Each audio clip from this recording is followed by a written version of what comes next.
Bonjour à tous, très heureuse de vous retrouver pour cette quotidienne du 6 septembre. En actu, aujourd'hui, on s'intéresse à Rolle, où l'EVAM prévoit d'installer une structure d'accueil d'environ 140 migrants à Riverolle, un hôtel inoccupé depuis plus de 20 ans. On donne aujourd'hui la parole aux opposants à ce projet. Un comité intitulé « Bien vivre à Rolle » est présidé par Jean-Pierre Rolland, avec nous en plateau aujourd'hui. Bonjour Jean-Pierre, on est ravis de vous avoir. Bonjour madame. Ensuite, en sport, après des débuts difficiles dans ce championnat de Première Ligue, l'US Terre Sainte sourit enfin grâce à 2 victoires. On fait le point avec notre invité Jordi Perracola. Bonjour Jordi, on est ravis de vous avoir également. À tout à l'heure. Et puis on terminera en culture avec les 2 invités que vous venez d'apercevoir à l'image. Vincent Libert, conservateur du château de Nyon, et Pierrick Saurin, artiste, puisqu'ils mettent en scène justement des petites scénettes qui racontent l'histoire de Nyon au travers de courts-métrages intitulés « Pierrick sur le lac », une histoire animée et décalée de Nyon. Place à l'actu, je vous le disais, à Rolle, l'ancien hôtel Riverolle, inoccupé depuis plus de 20 ans, accueillera des réfugiés d'ici la fin de l'année. 140 places seront disponibles pour l'EVAM, l'établissement vaudois d'accueil des migrants qui souhaitent louer les lieux pour une période déterminée de 5 ans. Si une séance d'information a eu lieu fin juin, la syndic n'a pour l'instant pas souhaité s'exprimer à notre micro et ajouter que la municipalité n'a aucune prise de décision, qui est une obligation aujourd'hui cantonale. Nous recevrons prochainement sur ce plateau le directeur de l'EVAM, Éric Dourst. On est ravis de vous avoir, Jean-Pierre Rolland. Vous êtes conseiller communal à Rolle, Vert libéral et président, je le disais, de cette association Bien vivre à Rolle. Un comité constitué d'une dizaine de personnes contre ce projet de foyer d'hébergement de migrants. De qui est constitué ce comité ? Alors, tout d'abord, merci de me recevoir ici à NRTV. Je souhaite préciser que je n'ai pas l'étiquette politique aujourd'hui, hein, j'entends. Je suis simplement le président de cette association Bien vivre à Rolle et c'est à ce titre que je suis présent ici. Ouais, vous êtes quand même là à ce titre en tant que conseiller communal, puisque, on va le voir, il y a eu un conseil communal justement hier soir à Rolle, dans lequel vous vouliez d'ailleurs intervenir. Donc on va vous poser quelques questions à ce sujet. Mais allons-y par étapes. Alors très bien, en tant que président de cette association Bien vivre à Rolle, qui constitue ce comité de cette association, qui est pétitionnaire, disons-le? Alors, cette association, en fait, elle est composée d'habitants et d'habitantes de Rolle ou des environs, qui sont apolitiques, à part moi, comme vous l'avez dit précisément. Je tiens à préciser aussi que nous ne sommes pas un groupe de gens qui sont racistes ou xénophobes, absolument pas, mais simplement des gens qui sont inquiets de la situation que l'ouverture de ce centre pour migrants va probablement créer, quoi. Puis on est soutenu maintenant par plus de 1000 pétitionnaires, comme vous avez très justement dit, et la liste ne fait qu'augmenter chaque jour. Alors aujourd'hui, la municipalité a reçu une pétition qui est munie d'une 40aine de signatures. Elle est au courant qu'une autre pétition circule notamment sur Internet. Pourquoi ne pas l'avoir encore transmise à la municipalité? Alors, c'est à bout touchant. On va la transmettre ces prochains jours, mais on attendait parce que les signatures arrivent encore. Donc ça se remplit. Mais pour dire qu'elle est déjà très, très importante en termes de chiffres. Ouais, une pétition n'a aucune valeur juridique, on va le préciser ici. Ouais. Du coup, à quoi ça sert? C'est quoi votre volonté au travers de cette démarche? Elle n'a aucune valeur juridique, mais vous savez que la Suisse est une démocratie. Et il s'agit quand même pour les politiques, quelle que soit leur opinion, d'écouter ce que le peuple dit. Et sur une population de 6500 et quelques habitants, quand il y a plus de 1000 personnes qui disent leur désaccord, je pense que ce serait un bon moyen d'initier le dialogue et tâcher de discuter plutôt que d'y aller tête baissée. Oui, aujourd'hui, justement, vous êtes la voix de ces citoyens-là. Pourquoi être contre ce projet d'accueil de migrants à Rolle? Alors, c'est pas qu'on est exactement contre, simplement on aimerait pouvoir initier un dialogue, c'est-à-dire simplement il y a 2 choses qu'on aimerait dire. La première, c'est qu'on pense que Riverolle n'est pas le bon endroit pour faire ce centre pour migrants, parce que c'est totalement excentré, quoi. C'est loin de tout. Donc si vous voulez mettre des gens dans ce centre, ils ne pourront pas côtoyer la population, si tant est qu'ils veuillent le faire, et ils seront isolés. L'isolement n'est pas forcément propice à leur intégration. Donc c'est pas le bon endroit pour faire. En outre, j'aimerais rajouter aussi que 140 places nous paraît tout à fait excessif en termes de volume. Si c'est un petit nombre de personnes, je pense qu'il n'y aurait pas autant d'opposition, mais 140, c'est vraiment beaucoup de personnes. Et si je peux juste rajouter ça, le point supplémentaire aussi qui nous pose problème, c'est que je pense que dans l'intégration de famille, c'est-à-dire un père, une mère et des enfants, elle se fait beaucoup mieux et avec beaucoup plus de succès que l'intégration de jeunes hommes célibataires. C'est toujours plus compliqué. C'est pas impossible, mais ça pose des problèmes. C'est ce qui nous inquiète et nous fait peur. Donc concrètement, si je reprends déjà vos propos, allons-y déjà du côté du lieu. Est-ce que vous êtes d'accord de les accueillir à Rolle ? Mais à Rolle ou alentour de Rolle, on est ouvert à la discussion. On pourrait trouver une solution. Il faut trouver simplement un terrain, un lieu pour les héberger. Mais ce serait quoi le lieu qui serait propice selon vous ? À Rolle ou alentour, je ne les connais pas par cœur, mais il y a des lieux possibles. Hein. Ça, c'est pas forcément un problème. Ça. Il faut juste chercher et puis faire l'effort de chercher un autre endroit. Ouais. Aujourd'hui, quand on entend 140 personnes, vous avez l'air de dire que c'est trop. Pourquoi un plus petit nombre vous rassurait? Parce qu'on sait que c'est une obligation cantonale. Il y a une loi qui a été votée, le peuple suisse a voté concernant cet accueil des migrants. Aujourd'hui, on est tenu justement de les accueillir. Oui, bien sûr, mais la loi, c'est la loi. Elle vaut pour tout le monde. Simplement, ce sera beaucoup plus simple s'il y a moins de personnes que 140, qui est un chiffre énorme.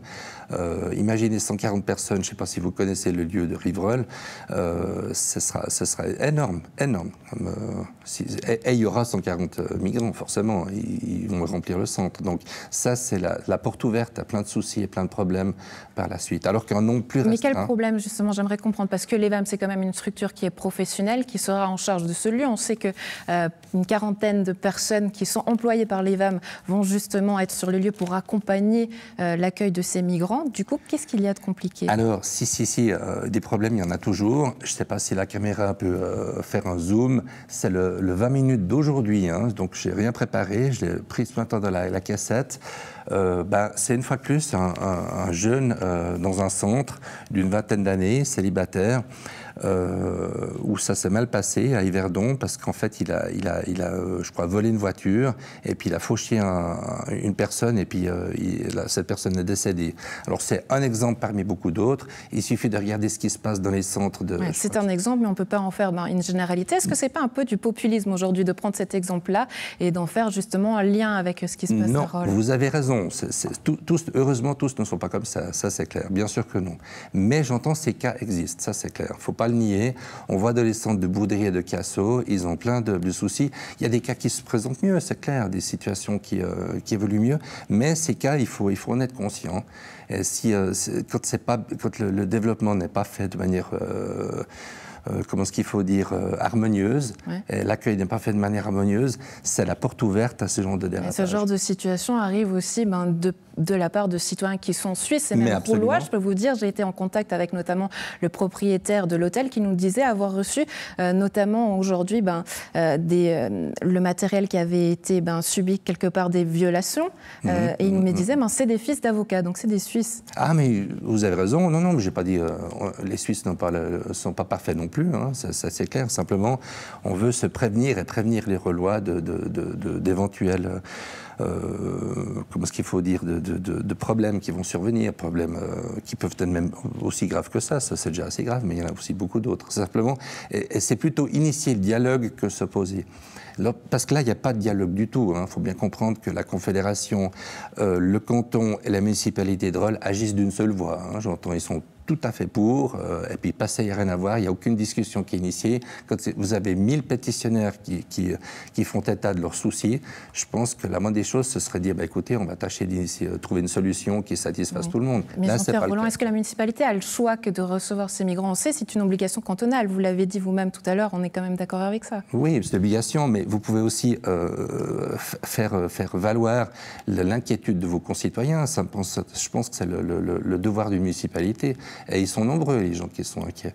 Oui, notamment ces 1000 pétitionnaires, voilà, je vous l'accorde. Pour revenir sur ce conseil qui a eu lieu hier soir, vous me disiez qu'un conseiller vous a coupé l'herbe sous les pieds parce qu'il est intervenu. Qu'est-ce que vous souhaitiez faire lors de ce conseil? Je voulais simplement demander que la municipalité se positionne clairement pour savoir si elle était favorable ou défavorable à l'accueil des migrants. C'est tout. Mais j'ai eu ma réponse parce qu'en fait, la personne qui a pris la parole avant moi a remercié la municipalité de ne pas s'être opposée à la réaffectation de la zone. Donc ça veut tout dire, hein, j'entends, il n'y a pas besoin de... C'est très clair, quoi. Si elle ne s'oppose pas, ça veut dire qu'elle est d'accord. Mais pourtant, contacté du côté de la rédaction, la municipalité nous a expliqué que ce changement d'affectation n'était même peut-être pas nécessaire puisqu'il s'agit d'un projet provisoire sur une durée déterminée de 5 ans. Mais moi, ce que je sais, c'est qu'elle ne s'y est pas opposée, voilà, c'est tout. Donc vous comprenez que parce qu'elle ne s'oppose pas à ce changement d'affectation, elle est favorable à l'accueil de migrants, c'est votre lecture? Ah mais je ne comprends pas, c'est même certain. Ça vous êtes pour, ça vous êtes contre. Hein. On peut pas, en tant qu'autorité, vous devez vous positionner par rapport à ça. Je sais que ce n'est pas forcément facile, mais disons qu'il faut dire les choses telles qu'elles sont. Voilà. Après, la municipalité, elle décide, elle fait comme elle veut, mais voilà, moi j'observe qu'elle ne s'est pas opposée à la réaffectation, donc décidée par le menton. En conclusion, est-ce qu'on pourrait dire aujourd'hui accueillir des migrants, oui, mais pas chez nous, à Rolle? Est-ce que vous êtes d'accord avec ça? C'est pas ce que je vous ai dit. Je vous ai dit justement pas à Riverolle, mais il y a d'autres endroits où on peut le faire, où si on trouve le discours, la discussion est initiée, je pense qu'une solution peut être trouvée, peut-être moins de migrants, et puis peut-être pouvoir choisir aussi des gens qui peuvent mieux s'intégrer. Mais à Riverolle, c'est certainement pas le bon endroit pour les intégrer, c'est certain. D'autre part, je voulais vous dire aussi, Riverolle, c'est un endroit qui est habité, enfin les environs de Riverolle, c'est plutôt des personnes qui sont plus des personnes âgées. Donc ça ne va pas être forcément facile d'intégrer des jeunes migrants avec des personnes âgées, c'est plus compliqué. Il vaut mieux les mettre dans un endroit où il y a de la vie pour qu'ils puissent faciliter leur intégration et qu'ils se sentent plus à l'aise aussi. Ça, c'est certain.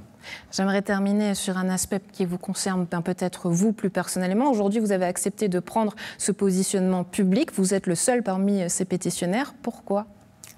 Ah non, je ne suis pas le seul, pas du tout. Non. Il se trouve que j'ai accepté de prendre la présidence de l'association.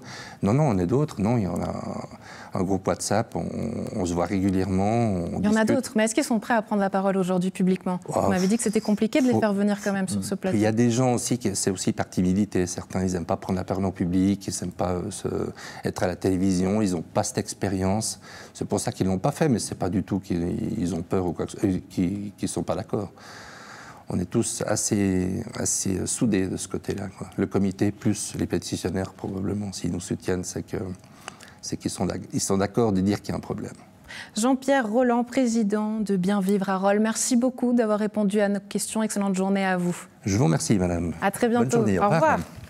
On passe à notre page sport avec notre invité suivant, Jordi Perakoula. Je vous en prie, venez me rejoindre sur ce plateau. Avec vous, on va parler foot, puisque après des débuts difficiles dans ce championnat de Première Ligue, l'US Terre-Sainte sourit enfin grâce à 2 victoires, 4-1 contre Meyrin mercredi dernier et puis 1-0 contre la Sarah et Kaplan samedi dernier. On peut dire, ouf, enfin 2 victoires, ça fait du bien, j'imagine, Jordi. Oui, forcément, ça fait du bien après les 3 premières défaites qui étaient quand même assez prévisibles. En vue de ce qui s'est passé cet été et puis de quelques ajustements à faire. Mais oui, les deux victoires viennent vraiment au bon moment. Ça a permis d'engranger de la confiance dans tous les aspects. Et puis c'est à 3 jours d'intervalle, ce qui a quand même nécessité un bel exploit physique de mes joueurs.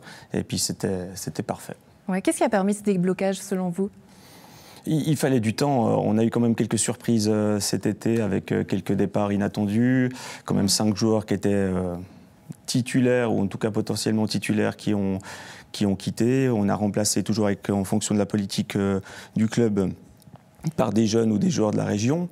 Donc ces joueurs-là ont besoin aussi de temps. Ils viennent de ligue inférieure et quelques blessés en début de saison, plus ces départs, a fait qu'on s'attendait en effet à un début de saison difficile.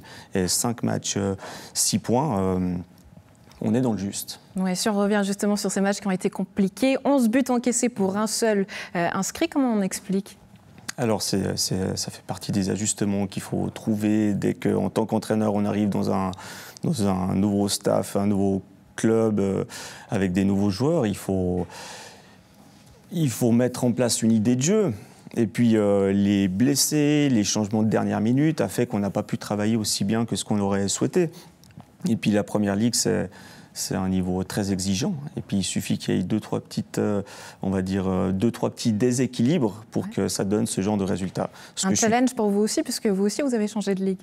Oui, c'est tout à fait. Ouais, mais je me suis, alors, je pense, bien adapté. Ce qui, après les 3 matchs, 3 défaites, justement, 2 victoires de suite, fait que et les joueurs, et moi-même, et le staff, etc., je crois qu'on a bien travaillé pour rectifier, en fait, finalement, assez vite par rapport à ces petits tracas du début. Vous remplacez provisoirement Pablo Higueras, qu'on salue ici. J'imagine que vous êtes en contact avec lui. Comment il se met en place, justement, ce travail en binôme aujourd'hui? Alors, il fait partie du coaching staff. Pablo, actuellement, il est à l'étranger pour des... Voilà, c'est ce qui le regarde lui. Il fait partie du coaching staff. Celui qui prend les décisions, c'est moi. Et puis on travaille en étroite collaboration, y compris tout le staff ensemble. Voilà. Ouais. Vous parliez tout à l'heure notamment aussi des petits budgets de cette première ligue. On sait que ça a toujours aussi un impact au niveau de la vie du club. À quel point justement c'est un désavantage pour vous, ce petit budget, par rapport aux autres équipes? En tant qu'entraîneur, c'est un beau désavantage. C'est-à-dire que j'aurais eu la vie plus facile si j'arrivais dans un club où tout d'un coup je pouvais avoir à disposition tous les joueurs que je voulais. Lui, je le veux, lui, je le veux, lui, je le veux, lui, je le veux pas, etc. Or, c'est pas du tout le cas à Terre Sainte. Notre président, il l'a bien dit, c'est pas le président de la première équipe, mais le président de l'ensemble des équipes de l'US Terre Sainte. Et du coup, il y a moins de... On va dire, c'est pas le président de la première équipe. Donc, pour un entraîneur qui arrive, évidemment, il y a des grosses contraintes par rapport aux autres équipes. Par contre, en parallèle de ça, les nombreuses équipes qui font partie du club, 6 équipes féminines, 22 équipes juniors, 4 seniors, le tout ensemble, qu'ils aient tous de l'importance, donne, je pense et je crois fermement, un sentiment à l'US Terre Sainte qu'on ne trouve pas forcément ailleurs avec d'autres valeurs. Donc les valeurs de l'US Terre Sainte permettent d'avoir ce sentiment, cette force qui vient de l'intérieur du vestiaire, du groupe et de chacune des personnes qui se trouvent dans le vestiaire pour faire des exploits comme 2 victoires en 3 matchs. Ça vient de l'intérieur et je crois que toutes les équipes féminines, juniors, seniors, quand on met les couleurs, on ressent quelque chose, justement parce que ce qui rend difficile la tâche pour l'entraîneur, c'est-à-dire qu'il n'y a pas tout qui est focalisé sur la première, ça rend ma tâche difficile. Mais on vibre avec le club. C'est ça. Ouais, pour preuve, d'ailleurs, c'est peut-être aussi l'année dernière, si on parle du classement de l'US Terre Sainte, qui avait réussi à arriver 8e au tableau. C'est pas rien, finalement, pour votre club. Aujourd'hui, quels sont les objectifs, Jordi ? Alors, les objectifs, on verra ça à partir de Noël. De nouveau, il y a eu pas mal de changements. On a pris des joueurs jeunes de ligue inférieure. Est-ce qu'on parle d'un maintien, d'une potentielle montée? Est-ce qu'on arrive déjà à envisager? Actuellement, de toute façon, on doit viser le maintien. Puis à partir de Noël, en fonction de où on se trouve, on pourra réadapter les objectifs. Mais on en est là, tout à fait. Jordi Peracola, merci beaucoup d'avoir été en notre compagnie. Salutations à toute l'équipe, à très bientôt. Ça marche, merci beaucoup. Au revoir. Au revoir. Et on termine avec notre page culture. Je vous en prie, Vincent Pierrick, venez me rejoindre sur ce plateau. Avec vous, on va parler de court-métrage. Pierrick sur le lac, une histoire animée et décalée de Nyon. Des scénettes qui racontent l'histoire de Nyon. Je vous propose tout de suite d'en découvrir un tout petit extrait en images. Alors attention, silence, moteur. Ça tourne. Annonce. Pierrick sur le lac, chevalier cossonais. Coup dans l'eau. Top trucage. Attention pour l'action. Top action. C'est bon, coupé.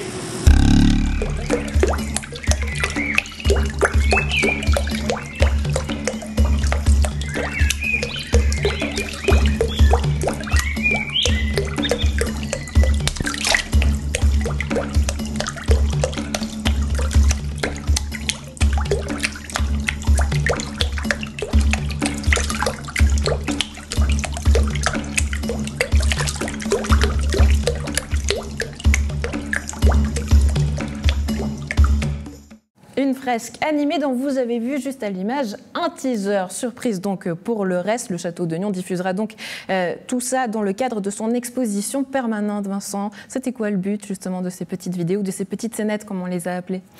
Bonjour Andrea. Eh bien... il faut peut-être toujours tout de suite préciser que ce n'est pas des petites scénettes, voilà. C'est une grande fresque. J'allais y venir, mais ça fait rien. Mais en effet, c'est un film en continu, composé de scénettes, mais qui font un film continu d'une quinzaine de minutes qui tourne absolument en boucle, comme vous pouvez le voir sur ces images-là. Et là, c'était juste des teasers un peu plus lents que nous avons réalisés justement pour la presse, pour la télévision. Et l'idée, Elle m'est venue il y a assez longtemps lorsque j'étais au Château des Ducs de Bretagne à Nantes. Et c'est un peu comme le Château de Nyon, beaucoup, beaucoup plus grand. Il y a 40 pièces en tout cas. Et à la fin de la visite, il y avait un grand panorama qui présentait la Loire et plusieurs personnages qui, sur des embarcations diverses, naviguaient dessus. Et on reconnaissait bien Jules Verne, on reconnaissait la duchesse Anne de Bretagne, Henri IV signant Lady de Nantes et les petits lus. Et ça m'avait beaucoup amusé. Je me rappelle avoir été devant à rire tout seul, et puis à essayer de reconnaître les personnages, pas toujours. Ça, c'est intéressant, parce que c'est le regard d'un Nyonnais sur Nantes, et aujourd'hui, vous faites appel justement à un Nantais pour raconter l'histoire nyonnaise. Pierrick, qu'est-ce que vous avez appris sur Nyon ? J'ai appris l'essentiel, puisque la fresque qui raconte, entre guillemets, l'histoire de Nyon dure, on va dire, 7 minutes multipliées par 2, 14 minutes. Donc on ne pouvait pas être trop exhaustif sur l'histoire de Nyon. Qu'est-ce qu'elle raconte, cette histoire de Nyon, finalement ? Je ne suis pas historien. Moi, je suis artiste, alors je préfère pas me lancer dans l'histoire. Mais nous avons les 14 personnages des Palafites à Paléo. Ouais. 14 personnages qui représentent, qui sont caractéristiques de Nyon, ou qui représentent un personnage qui a joué un rôle important dans l'histoire de Nyon. Eh bien, Jules César, c'est à son époque que Nyon a été fondé, par exemple. Oui. Mais après, il y a les pêcheurs, simplement il y a des pêcheurs. Bien, ça, ce sont des personnages qui font forcément partie de la vie d'une ville au bord du lac. Ouais. Vincent, vous avez l'habitude de travailler avec des objets dans le musée, des objets qui finalement ne parlent pas. Aujourd'hui, de travailler avec un artiste qui prend aussi sa place, qui a des volontés, aussi certaines convictions, des libertés. Est-ce que c'était facile ? Oui, il y avait surtout la fantaisie de Pierrick, parce que je lui parlais tout d'un coup d'un personnage, et puis il rebondissait, et puis d'un coup m'apparaissait le personnage modifié, avec justement la vision bien peut-être extérieure d'un Nantais sur Nyon. Oui, Pierrick, justement, cette expérience, je sais que la vidéo, ça fait partie de votre domaine, même de votre métier. Vous disiez que vous étiez le précurseur du journalisme en vidéo. C'est quoi l'objectif de transmettre ces histoires à travers l'image ? Alors, moi, j'ai jamais dit moi-même que j'étais le précurseur des youtubeurs. Ce sont des journalistes et des critiques qui ont dit ça, parce que ce qui est important, et là, je ne vais pas répondre tout à fait à votre question, parce que je vais me concentrer sur plutôt l'important, c'est qu'une de mes spécialités, c'est l'autofilmage. Et donc, depuis des années, je raconte des histoires dont je joue moi-même quasiment tous les rôles, en étant devant et derrière la caméra. Et là, on est dans la continuité de ce travail-là, puisqu'effectivement, tous les personnages, c'est important de le préciser, sont interprétés par moi-même, déguisés, sauf quelques-uns. En particulier, il y a le professeur Picard, que tous les Suisses connaissent bien, je pense, qui est interprété par un ami qui est vidéaste aussi, et qui lui ressemble assez étrangement. Oui, mais choisir le vecteur de la caméra et de l'image, pourquoi ? J'insiste sur ma question quand même. Dans mon travail artistique, pourquoi j'ai choisi ça ? Oui. Non, moi au départ je voulais plutôt être écrivain, mais il me semblait que dans la littérature tout avait déjà été fait, donc il fallait utiliser les médiums qui m'étaient contemporains pour espérer apporter un petit peu de nouveau dans l'histoire artistique. Ce genre de prétentions très orgueilleuses, je les ai abandonnées depuis très longtemps. Voilà. Dans le fond, j'aimerais mieux être écrivain, parce qu'il n'y aurait pas à se soucier de tous ces problèmes techniques, de pixels, c'est vrai, etc. desquels on est tributaire, notamment dans la technique. Ça, c'est vrai, et voilà. C'est le métier qui parle, j'en sais quelque chose. Et puis surtout, ça coûte très cher. Dès qu'on veut faire un chevalier en armure, il faut louer une armure, ça coûte cher. Alors oui, que c'est vrai. Ça vous a coûté combien, d'ailleurs, toutes ces vidéos ? Combien a été facturé au Château de Nyon ? C'était facturé à un prix d'amis, à peu près 3 fois inférieur au prix réel que ça aurait dû coûter. Oui, c'est quoi votre prix d'amis ? Mais parce que là, c'était 45... Je ne sais pas si je dois le dire, parce que c'est le producteur qui doit... Ça allait demander. Bon, c'est 45 000 €. Voilà. De toute façon, c'est dur les comptes. Pour réaliser une œuvre qui sera permanente dans le château et qui a été faite quand même avec beaucoup de soin. Tout à fait. Prix d'amis ou pas, à vous de décider à la maison, ça c'est le petit commentaire. Mais Vincent, j'aimerais savoir, ces vidéos, on l'a dit, elles seront diffusées dans le cadre de l'exposition permanente, mais est-ce qu'on les verra ailleurs, ce court-métrage intitulé Pierrick sur le lac, une histoire animée et décalée de Nyon ? Alors, juste pour rebondir, nous avons fait tout ça tout de même avec des sponsors. Il y a 10 sponsors qui sont dans le carton d'invitation qui figurent dans l'exposition et qui nous ont permis justement de réaliser... De payer ce prix d'amis. Bah oui, tout à fait. Parce que ça, nous ne l'avons pas dans le budget et c'était un peu compliqué de le faire sur plusieurs années. Et ensuite, eh bien, nous avons l'idée, par exemple, de le présenter à un festival à l'extérieur, mais sinon, c'est vraiment... Ça a été fait pour le château, c'est l'histoire du château, donc c'est à Nyon, dans le château même, que vous le verrez en permanence, notamment dès ce week-end pour les Journées du patrimoine. Un festival de chez nous, de notre région, Vision du réel, par exemple ? Non. Ce ne serait pas tout à fait dans Vision du réel.